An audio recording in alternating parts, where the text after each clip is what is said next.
Nikki, do you want to do an introduction?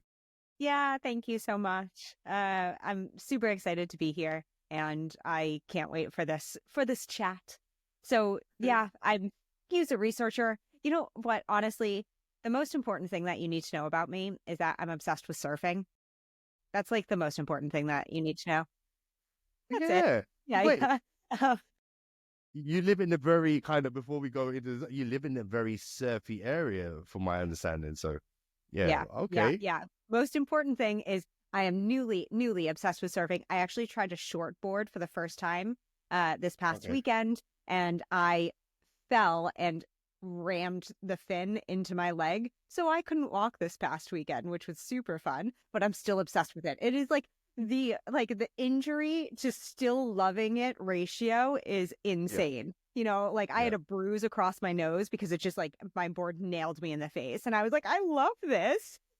Um, but aside Yeah. from surfing, I am a user researcher. I've been in the field for about like 10, 11 years now, and I love it so much. It's super fun. It's challenging, which kind of makes it fun. And things have changed a lot since I've started in the user research field, and they're going to continue to change. And I think that's something that we need to understand and work with and adapt over time. So, yeah, I've worked in B2B, B2C, large companies, small companies, US, of Europe, and now I live, yeah, on a small little island called Jersey, kind of part of the UK, but close to France. A lot of French names. Very funny listening to British people try and pronounce French words. And if you're having a bad day, Google Jersey cows, and you'll have a good day. That's Brilliant. me. I'm going to do that. I'm going to do that. Even though I'm from England, I think I've never been to Jersey. I've heard so much about it. Worth it. Yeah, definitely. Nikki, you just mentioned something which I thought we'll just start from the top. I think you've mentioned that the industry has changed in the UX field, especially around research. And I wanted to delve into that a bit more. What do you think has changed in the last 5 years dramatically from your Oh, perspective? 5 years dramatically. Everything. I think, I think something that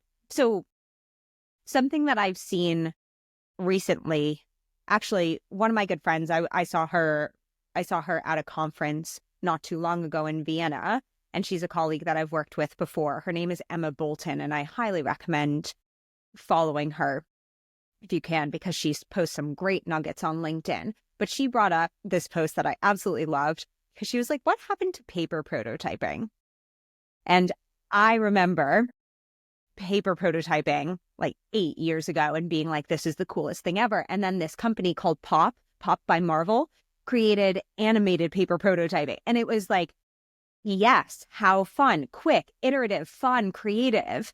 And I think something that I've realized in the past 5 years that's changed, at least for me, hugely dramatically, is that we've moved away from those things, those more fun, creative, iterative, let's get ideas out the door quickly, testing them in different ways. Let's do a little bit more fun, like, hey, here's a pop-up ideation session that we're going to do based on this insight that we found. Here's like this like fun workshop that we're going to facilitate to kind of move forward with where we're stuck or gather questions for people. And something that has seemed to change dramatically, and I think it's come with like, it's probably just the seriousness of the world recently, is like that lack of that fun, iterative, creative, Mhm. quick, but still rigorous process that I fell in love with as a user researcher, if that makes sense. Yeah, no, absolutely. I think you hit the nail on the head. I think when it was about the ideation process and bringing in researchers and that paper prototyping, my fun was actually throwing the stuff on the walls and putting the post-it note.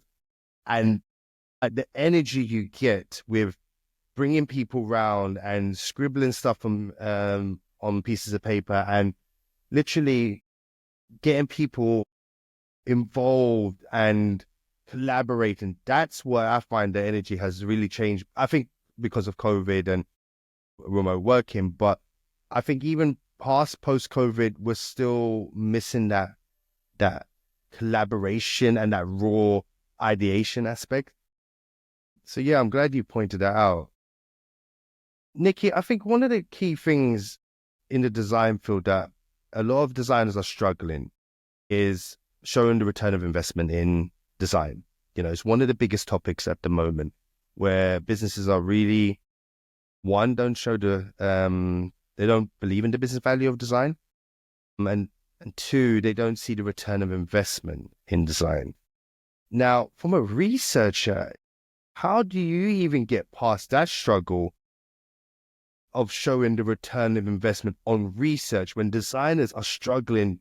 And before you answer, with design, there's something tangible that you can see and stuff, whereas research, I guess, influences a lot of that. But how would you go about this in Yeah. context? Yeah. I actually just gave a talk on this, and I have a article coming out with literal formulas that I use or that I've used in the past and that I still use also because I'm in a place where nobody understands research and I'm doing consultancy. So helps to have some formulas. So I'm happy to send that over to link to those resources because they're super concrete. But for a really long time, I went along this road of like, I shouldn't have to prove my value. I shouldn't have to do this or that. The user said it, so therefore we should listen. And that never really worked, right? Unless you had people who, already knew the value and already understood how research could impact a product or an organization. And so what I kind of had to come to terms with is that I do need to understand how my work is valued and how I bring value to an organization. And with that in mind, I started thinking about and understanding, okay, after I started with success metrics. So I started with things like, this is what I want this research to achieve. And I tied that really closely to the goals of the team, right? So if we were struggling a lot with complaints coming up about a certain feature, let's take that. I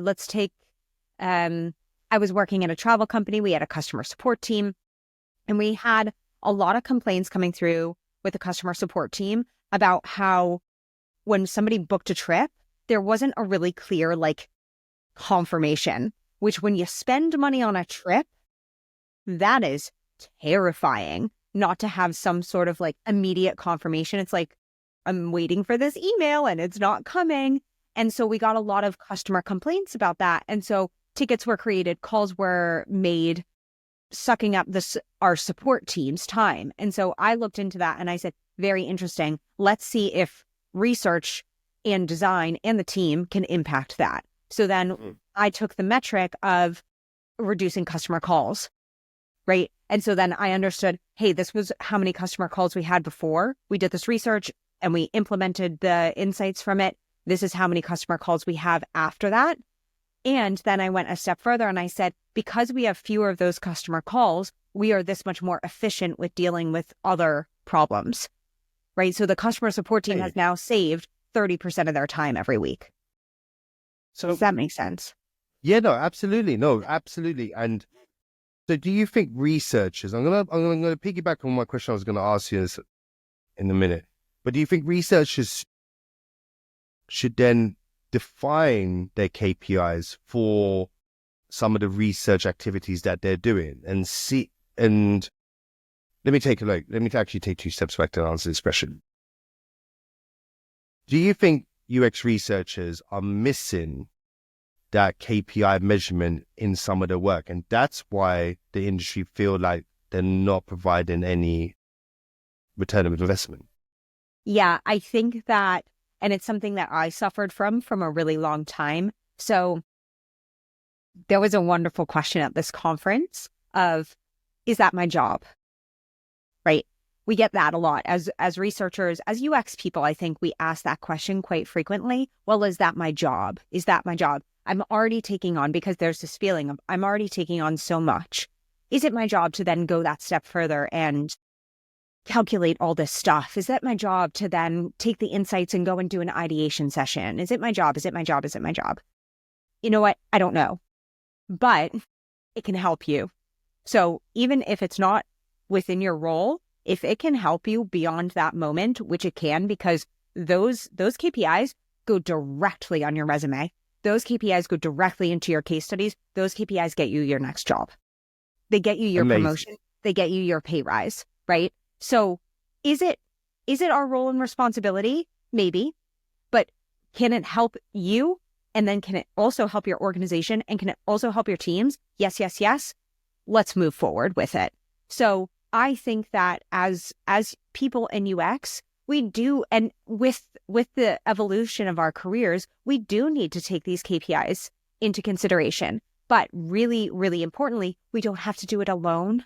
That's the thing. We should be collaborating with our peers who know things as well. You know, I can't make KPIs for my research project without understanding what the team is trying to accomplish. Yeah. So I need to talk to the product manager. I need to talk to the designer. I need to talk to devs. I need to talk to data analysts. I need to talk to marketing, to sales, to customer support, so that I can understand it. And I think that we need to kind of take that next step of becoming that strategic thought partner of like using all of these different connections that we have to then inform our work. So yes, I think we should do it. No, I don't think we should do it alone. So what advice would you give to somebody who's just started now as a UX researcher and wants to go into this form of KPIs? And you mentioned speaking to product managers. Is there any other key things that you think they should embrace in order to start learning some form of KPI measurements within research? I think really talking to other people, because usually product managers understand it a lot more than UX people do, because like product managers have that so ingrained in their job. Talk to data analysts too. If you have any data analysts or product analysts at your company, those people know so much. Or like BI, business intelligence, like any sort of analytics team, they know so much. So I would really capitalize on understanding their perspectives from it, but then thinking to yourself, you know, even outside of a KPI or a metric point of view, it's like, what do I want this research to accomplish for the product, for the users, and for the teams and organization?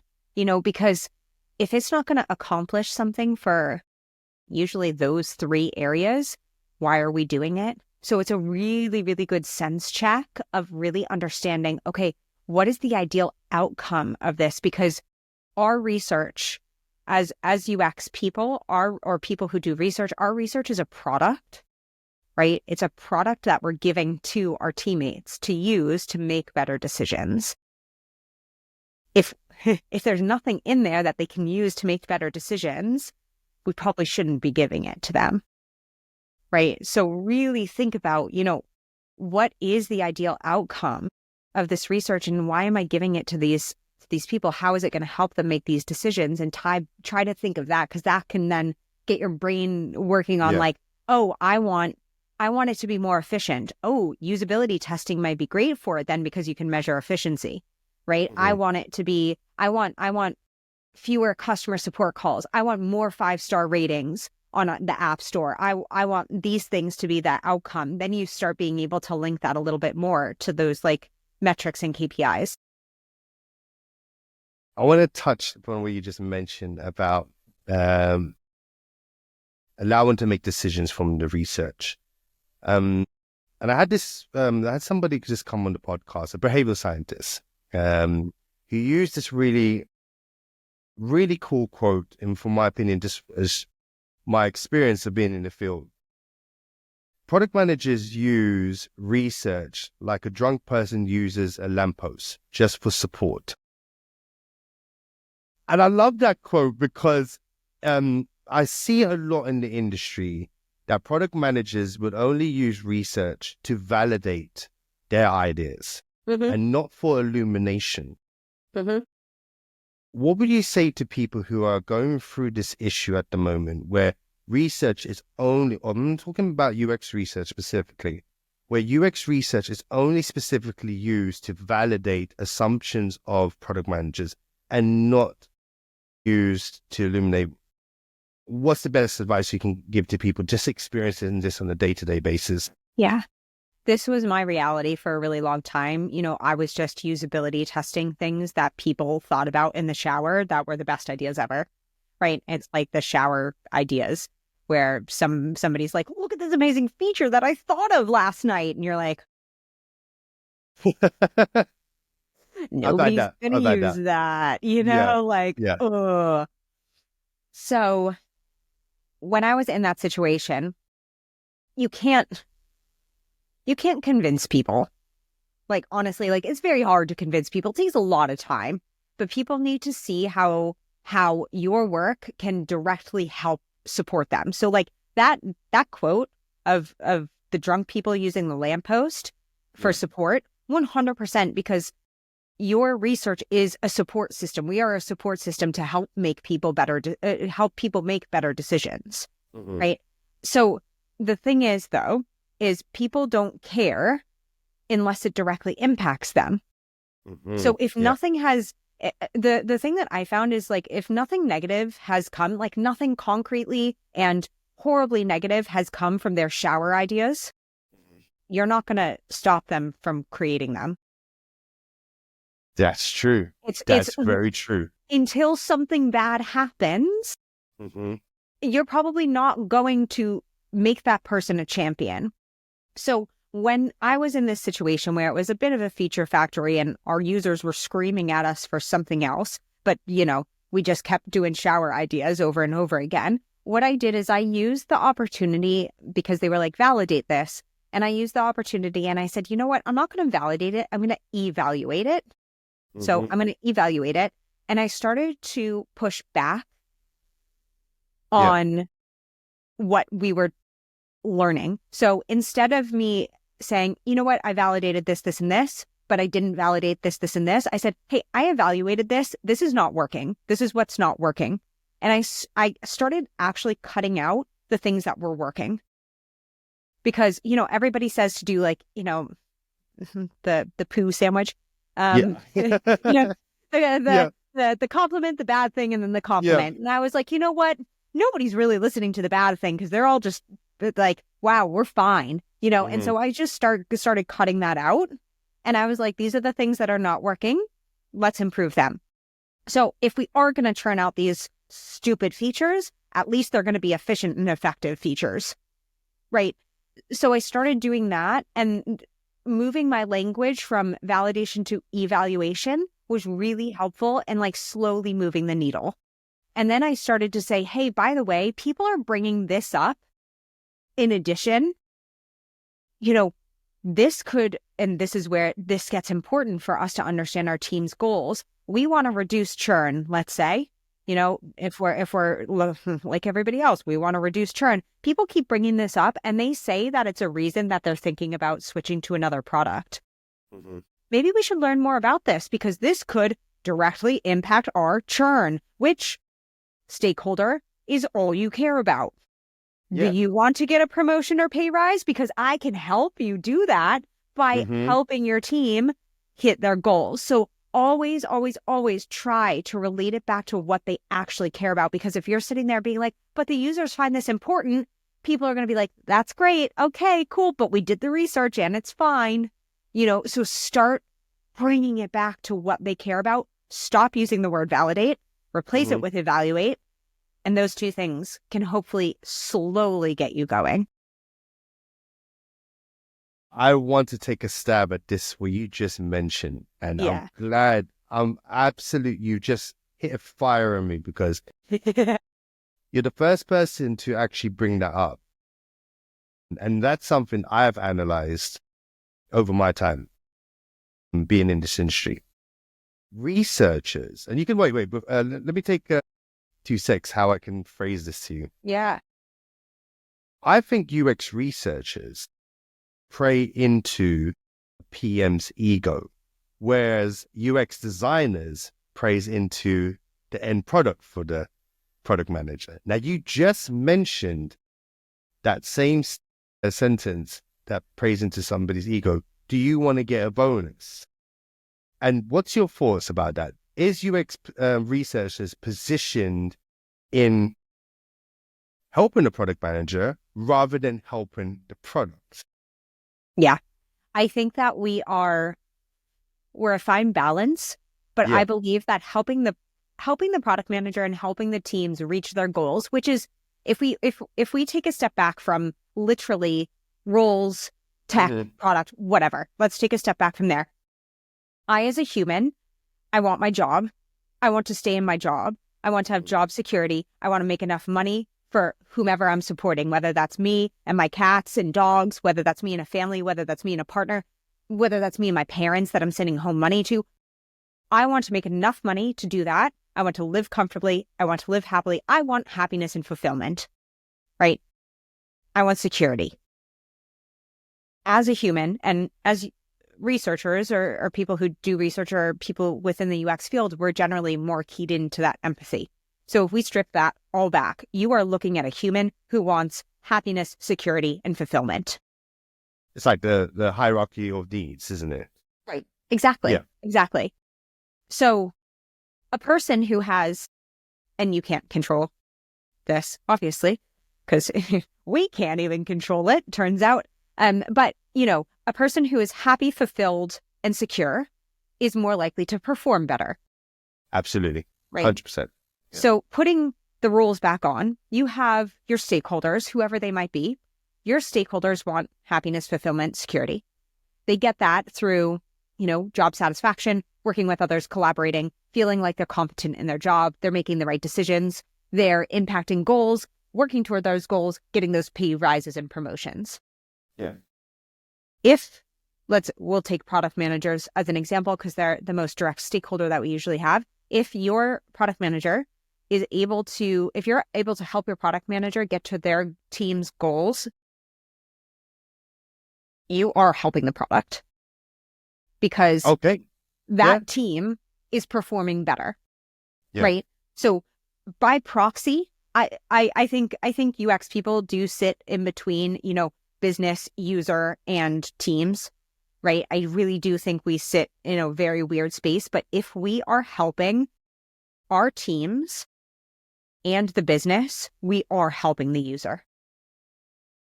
Yes. Yeah. Okay. I can see how you're going with this. Yeah. Because the reason why I kind of made that statement is because I believe that UX researchers bring that illumination to product managers. They're the ones that are trying to convince product managers to go in. Well, not even convince. It's really trying to educate and say, this is the findings that we found. Now, your shower idea that you're going to have in the next week is going to be influenced by the stuff I've given you. And that's where when you made that statement about we pray into, product managers, do you want to get a good bonus and stuff like that? That's where I think UX researchers have the most effect. They have the most effect in educating and informing product managers rather than informing on the design aspect. I know they work really well with design, but I really think where I see researchers bringing the most value is to educate that product stakeholder management level, not on the design level. Absolutely. You know what I mean? I think that UX, designers and researchers tend to, I've found, work very naturally and well together because, the number of times that I've worked with a designer where, they're sitting there being like, I've been told to do this, but I don't really understand that. Can you please help me? And I'm like, yeah, I can, because it just makes sense. You are trying to create what our users are talking about. If you don't have that connection, I am so sorry because that you have been tasked with an impossible job, right? Where you're just guessing and hoping for the best and using heuristics and best practices, right? So I think that as researchers and designers, we tend to bounce off of each other really nicely and work together very well. It is the product level or the tech level, or, generally it might not even be that. It might be above that, right? The organizational level. Business level. Organization. Yeah. Yeah. That needs to understand that, yes, we are having conversations with people, which is how a lot of people define user research, but that can impact your revenue. It can impact the team's goals and metrics. So anything the pirate metrics, acquisition, activation, retention, revenue, and referrals, right? It can impact all those very important metrics. It can impact team productivity. Right? Take the customer support calls. They were no longer bogged down by this. Take devs who are creating something and they look at usage metrics and they're like, well, nobody's using the features that we're creating. How demoralizing and terrible can that feel? Can help designers feel more empowered, right? Like research can work and help on many different levels, but it is that support. And I think we need to take that education and push that there of like, what is it that you care about? Because I promise user research can probably help. Enjoying the content? Don't forget to subscribe to our YouTube channel and follow us on LinkedIn, TikTok, and Instagram for more updates. Your support helps us bring you even more great content. Now let's get back to our podcast. Yeah. But that ties into, and I know I'm going to go a bit off topic with this. I mean, back in my day, we used to have R&D departments. Obviously they've gone now. They're, research is a bit more embedded into products. But what I found with R&D, they gave so much insights. Really like, wow, you're like amazing insights. But what I found is that they didn't influence the backlog. It'd be like, here's a popcorn night. It would be a popcorn night, and the popcorn night would be like, okay, these are all the recordings that we found. These are all the stress recordings. These are all the general issues. This is the data tracking, and really good. Popcorn nights were the best because you ingested so much data. But what I found is that they never influenced the backlog, in my opinion. Yeah. Now, it comes down to two things, and I wanted to get your opinion on this. I'm going to play devil's advocate with this one. Yeah, I love that. I see you got a big smile on your face now. Let's see if you got a big smile after I say this question. A lot of product managers tend not to bring researchers in due to the fact, one, again, it validates their ideas. So they're just like, hey, we'll bring you in at the end point when we need to test our ideas, because one, you can slow us down. That's a common statement. And the second one is that researchers, majority, and again, this is based on people I was speaking to, they find that a lot of research do the big reveal. Oh, yeah.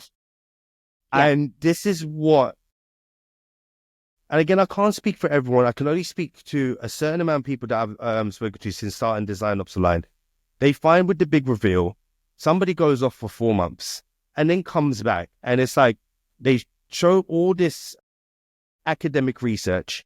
And it's just like, dude, we've done the thing 4 months ago.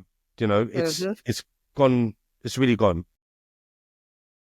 What can you say about this? And what advice would you give to people about this whole thing about the big reveal?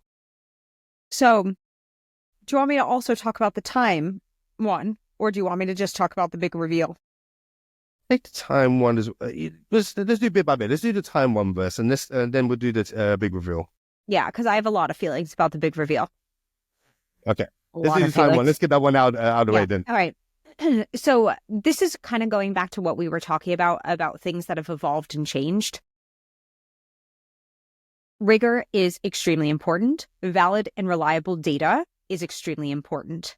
However, not everything needs to take a lot of time. And that's where it comes to user researchers to really understand stakeholder interviews are so important, because I have uncovered the fears that stakeholders have, such as, this is going to take too much time. I'm scared that you're going to be a bottleneck. We're going to try and make decisions. It's going to be a waste of time because we're going to have to go forward, and then blah, blah, blah. We're pissed off and all of that stuff. And then everybody loses, right? So with timing things, this is where we need to get into that experimentation mindset, right? Mm-hmm. So here's the thing. Everything should have been done yesterday. That's just where we are now with life. And so I will now sit with it's a little bit harder because I'm consultancy, so clients, but I will now sit with them and understand their fears of time. And I will say, cool, you know what? Here's what we can do right now, really within our time frame. Okay. This will get us a little bit of information that will help us move forward with this increment, right? So then while that's happening and while we're implementing that, I can go and do a little bit of deeper stuff. And what I can do is I can do that with a slightly bigger timeline, but it's still going to be quick. It's still going to be effective. It's still going to be powerful. Yeah. Right. and this kind of plays into the big reveal, but it is understanding what you can do within your constraints rather than pushing back against those constraints, because the constraints are not going to change. Very rarely do they.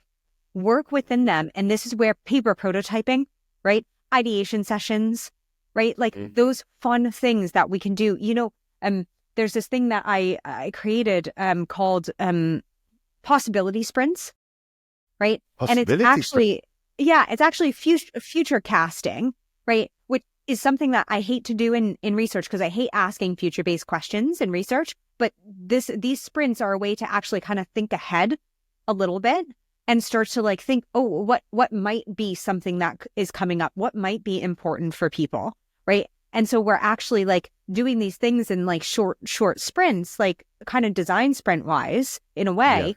And we're future casting, but they're little nuggets. And we need to do like, not, I'm obsessed with generative research. That's my bread and butter. If I had all the time in the world, it would be awesome, but I'd also get analysis paralysis and mess up everything, right? So like we actually need to learn how to work in these like little segments a lot better than we are right now. Understand your constraints. Do what you can that is still valid, reliable, and rigorous within those constraints. Figure it out. Be creative. I promise you there are things you can do. Okay. Yeah. I love that. It's the little nuggets. I love that when researchers always say it's about the little nuggets that you find. It is.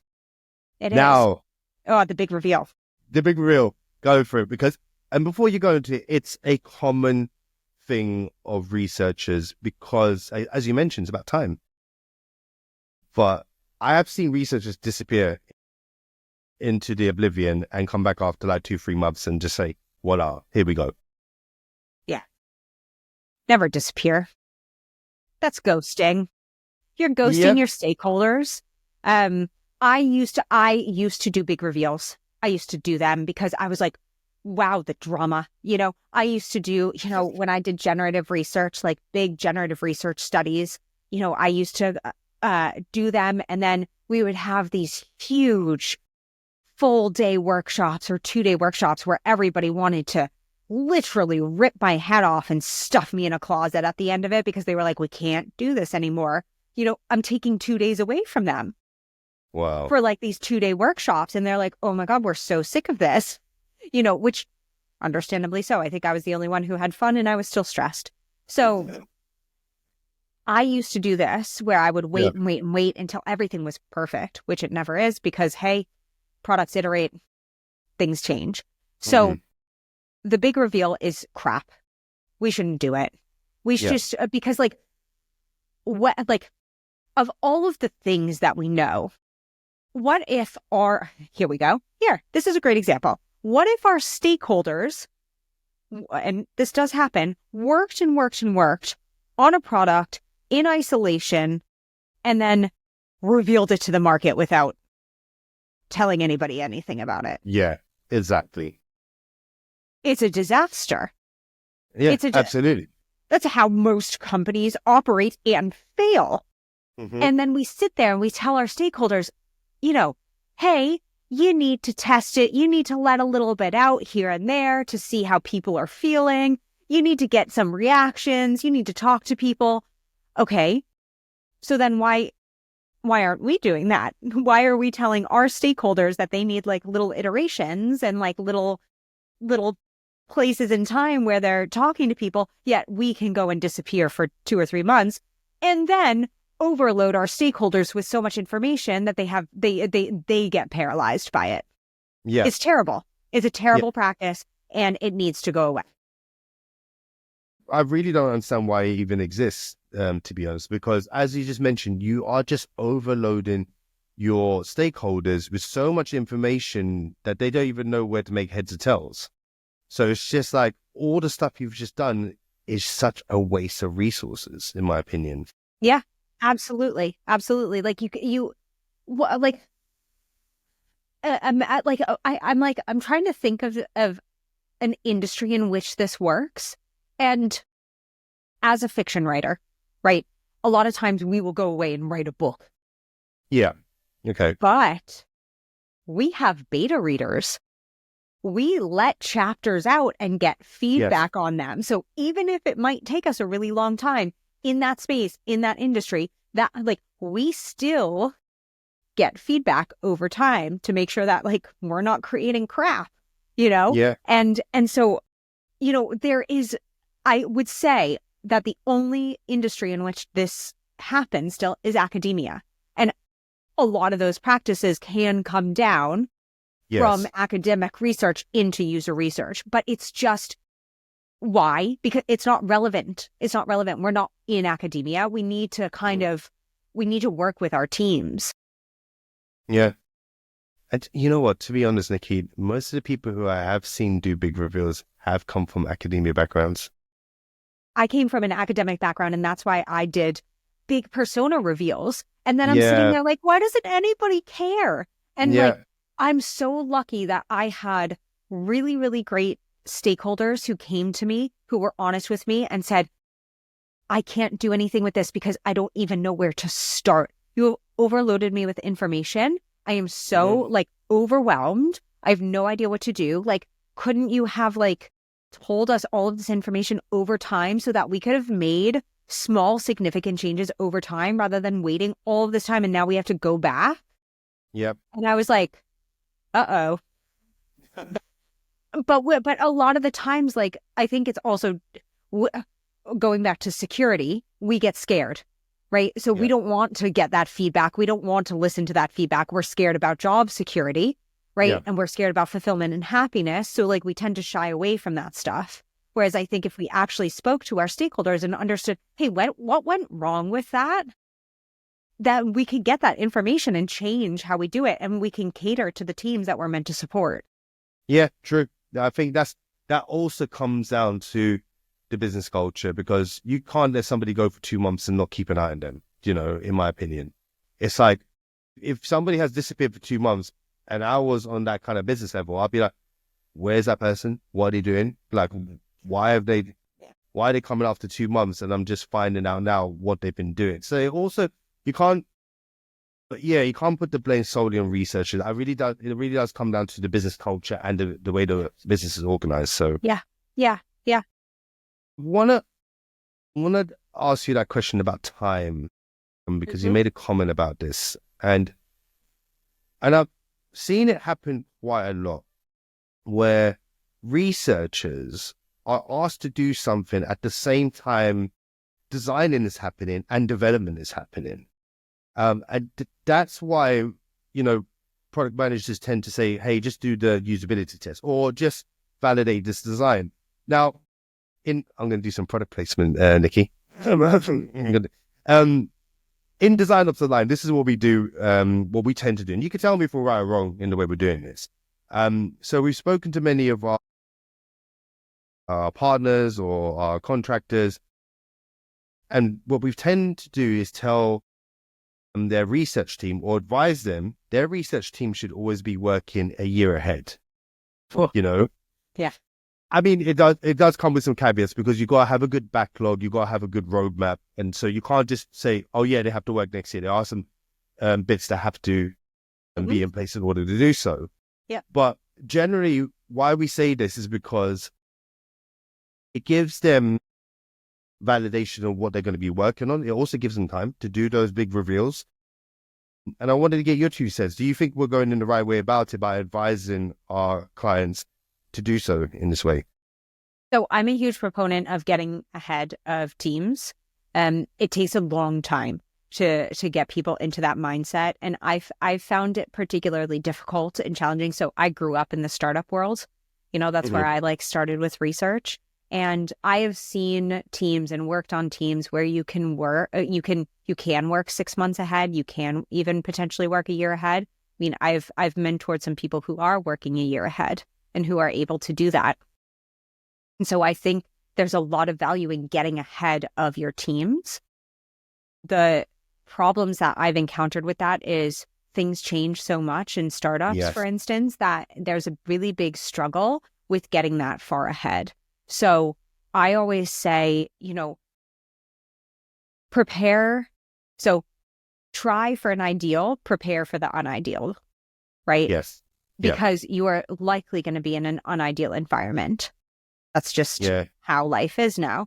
And so what I try and do is work at least like 2 sprints ahead, right? So if your company's working in sprints, I try and work 2 sprints ahead. If you can get generative research, so more foundational discovery-based research a month ahead, that's great too, right? But start to try and sit down and see what's coming up. And this is where it again comes back to that collaboration piece, because you can't plan ahead if you don't know what your stakeholders are trying to do. So at the beginning of each quarter, I try and do a question gathering workshop. What are the gaps? What are we trying to understand? What are we missing? What don't we know that we need answered in order to inform our decisions that will move our business goals for this quarter or for the next 2 quarters. And so I try and hold those every quarter or so to make sure that, okay, these are the things that I have to slot in. I have to answer these questions, right? So I tend to go in that direction where it's more quarter-based, only solely because I very rarely, I think it was like one company that I worked at where we could do like 6 months to a year ahead of time. Yeah. But, like there were times when I was in the startup world and everything was changing so much where I was like 2 sprints ahead. And that was all I could do. I totally agree with you. I mean, being even 2 sprints ahead is such an advantage. It's really, really such an advantage. And, I think we try and push it in DesignOps Align 2 a year. Obviously, it's not that possible. But I think most of the companies we work with are kind of like, they work in PIs. So every quarter. Yep. And so we always say at least a PI ahead, so they can validate it. I would also say really, really quickly on that I think we forget about as researchers is I think of two buckets of research, and like reactive research and proactive research, right? Okay. And I think sometimes as researchers, we forget that we have expertise and we can actually sit there and say, we should be doing this research, which makes it really easy to get ahead of things if you are the one who is recommending the research that you're doing and not just reacting to the research that people are asking for, right? Yeah. So if you're seeing patterns and trends and problems coming up that you need to investigate further, you can go and do that without anybody's permission, right? You can go and do that without a product manager asking you for it. So also, if you're thinking about trying to get ahead of things, think about the research that you as a researcher should be doing based on the knowledge that you have. And that can actually help you get ahead of some of the problems that might come up later that people are like, oh, wait, what about this? And you're like, oh, I know. We haven't known that, but nobody's asked me. It's okay for you to do it yourself. Yeah. No, you hit the nail on the head, because when we go into companies, I hate using this word maturity, like design team maturity, but I generally have a scale, or me and my colleagues in DesignOps, we have this scale where we kind of look at when business look at the value of design and research, and when there's a certain, how should you say, respect of that value, that's when research starts to come into place, where they're then suggesting this year we're going to focus on X, Y, Z, where you're literally planning out a backlog of stuff. And I've only seen that in a few companies, to be honest. I haven't seen it everywhere, but I think that's where we're all striving to, to get us on the top table and for the business to see the return of investment. And that's where, our kind of subject has come on today. I think, we're now coming up to the end of the show, and I wanted to get your 2 cents on how can you teach people who are listening to this podcast to really show the return of investment on research. And I'm talking from usability studies, from general surveys, just like speaking to product managers. How would you sum it all up in the last 2-3 minutes? Yeah. So if you're looking to prove your return on investment of the research that you're doing, you need to, before you do the project, know that criteria, right? So if your usability test is to impact satisfaction scores, you need to know that, because then your usability test will be geared towards that particular topic of understanding satisfaction, right? if your business wants to increase acquisition, so let's say they want to increase acquisition, decrease customer acquisition costs, if you don't know that when you create the study, it's going to be really hard to tie it back. So my biggest piece of advice is like, get ahead of these metrics, get ahead of these KPIs. Don't do them retrospectively. So don't react to them. It's the same thing. Be proactive about them. So if you're looking for that return on investment, understand what the company needs from you. Understand what they're investing in, right? Understand what they're trying to accomplish and align your research with that. And this is where you can actually start to become empowered to recommend certain kinds of research. Because again, I remember looking at customer acquisition costs because we had such a high customer acquisition and we needed a cost and we needed to reduce that. And so I went ahead and I was like, you know what? Nobody's coming to me asking me to do research on this because people don't know how to necessarily. Yeah. Like people aren't like, do research on this. And so I was like, you know what? I'm going to do this. I'm going to recommend this. And I did research on it. And I was then, because I started out with that goal of like that success metric, I was then able to tie it back, right? So get creative. That doesn't mean that it has to be like one of those metrics. It doesn't have to be a product metric. You can increase productivity. You can decrease customer support. You can decrease the number of bugs and usability issues. Think about your heuristic of violations. You can reduce those, right? You can increase efficiency, effectiveness, satisfaction, all amazing things that you can do, but you need to think about them before you even start the research and use your colleagues and peers to help you with that, right? So start small, but start before the research, and then you will be able to tie it back to something. I hope that makes sense. So Nikki, as mentioned, there are loads of people that watch this podcast all the way from beginners to director level. But there are a lot of companies that do watch the podcast. So what would you say would be the best time to reach out to your consultancy if you are a small business or startup or even a large organization to use your services and help them? Yeah, of course. So whenever you're trying to incorporate user research into your product, honestly, the sooner the better, right? So understanding something foundational from what are people's actual pain points? What are their unmet needs, right? So there's that whole thing of, don't be a vitamin, be a painkiller, right? People are going to take painkillers because they need painkillers more than they need vitamins, generally speaking, right? So, headaches aren't stopping, but the newest, coolest vitamin, it's like avocado toast used to be so cool. Kale used to be so cool. Remember cauliflower rice? That used to be cool too, and now it's less cool because they're nice to haves, be eggs, And okay. So I think that bringing user research in sooner to understand those unmet needs and pain points so that your product can directly solve them, that's what gets people to buy a product. We aren't fortune tellers. We can't ask, will you buy this? Because people can't answer that question properly. So bringing that in as soon as possible, I think can help you with shaping your product and also your marketing.